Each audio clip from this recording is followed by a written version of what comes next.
everybody, it's Cassie. Coming to you really quickly. I'm going to try to talk fast because I want to talk to you about so many books. And if I don't talk fast, then we'll be here for like 20 minutes and nobody has that kind of time. So I'm going to go through this really, really fast because this is the beginning of Black History Month. And I hope you're not waiting until February to talk about, Black culture, Black history, Black joy. You can incorporate that all year round. But if you are, I want to give you some books, some tools that you can use. This first one is When I Wrap My Hair, and it is just poetry. This is by Shante Grant. And, what a great book to talk about, hair and culture. And it says, when I wrap my hair, I feel new, like a golden sunrise sprinkling light across the clouds. And isn't that just gorgeous? Again, what a great book to talk about hair and culture and our differences and just the things that we do to take care of ourselves. And I love this book. A great follow-up with that would be Irene Latham and Charles Waters with Sean Qualls and Selena Alco. Can I Touch Your Hair? And these are conversations about race and friendship. I bought this book because I have locks and kids would want to touch my hair, and I didn't have a problem with them touching my hair. But when they would touch my hair, it would lead to other conversations. And I thought that was lovely. So this is another book, Can I Touch Your Hair? These are poems about race and culture and friendship, conversations. This is a book that I've read a lot of times. Whenever I go someplace and I'm reading to a lot of kids, I sit books out on a table and I let them decide what they want to, have read to them. Black is a Rainbow Color is always a choice. This is by Angela Joy. And, in this story, the little girl is talking about how her color is black, and black's not part of the rainbow, but black is, it's incorporated in so many areas of life. It's a color, it's a culture, it's everything, it's family. And so again, another wonderful book. I hope this is on your shelves. Moving really fast here. This is Woke, A Young Poet's Call to Justice by Mahogany L. Brown. Now, Mahogany Brown wrote Chlorine Sky, and Elizabeth Acevedo, I'm saying her name wrong, I'm sorry, she wrote Clap When You Land, and then Olivia Gatwood, and I'm not familiar with her, but I am familiar with the other two, and just wonderful poetry, good things to talk about, very easy to incorporate into a classroom. I love this book as well. This is by the Jacqueline Woodson, Show Way. Jacqueline Woodson has South Carolina roots. I believe she was spent some time in Greenville, I think born in Anderson, raised in Anderson.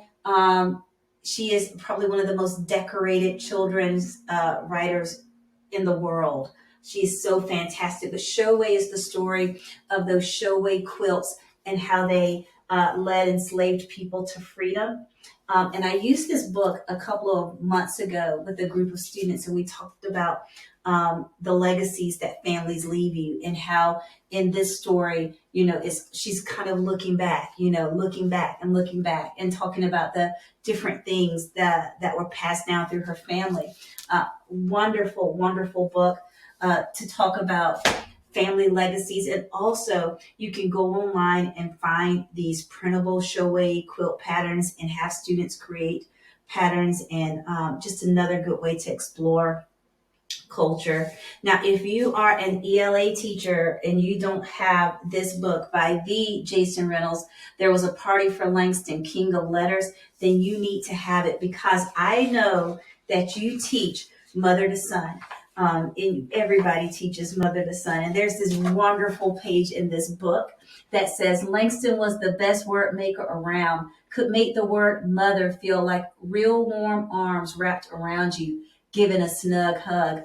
And so there's mother to son, and you can see in the background that life for me ain't been no crystal stair. And so there you go. You've got to have this book. And what a great way to talk about Langston Hughes and the impact that he had on the Harlem Renaissance.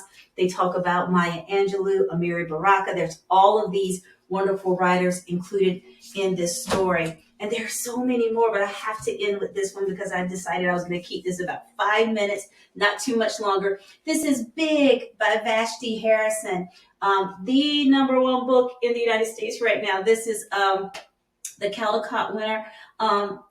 Such a beautiful story about social emotional learning. In this story, this little girl is told that she's too big, and how those words kind of have an effect on her, and how they make her sad, and how they isn't this just the most precious thing you've ever seen? How they make her sad, but in the end, she gets her power, and she gives these words right back, and realizes that she's good. I'll be reading this to a group of students this week for World Read Aloud Day. World Read Aloud Day is February 7th. What a great day to read some books aloud. So I had to end with this book. And I know I went fast, but I usually talk way too long about books.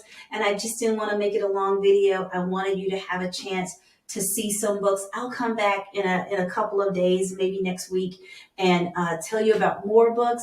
But hey, if you're someone who's really concerned about what's happening to the books in our libraries, to the books in our classrooms, to the books in general, we need you to join the SCEA, because we are committed to fighting to keep these books in our classrooms, libraries, and students' hands. Hey, join us. We need you, because together we are stronger. Together we are heard. Have a wonderful, wonderful month.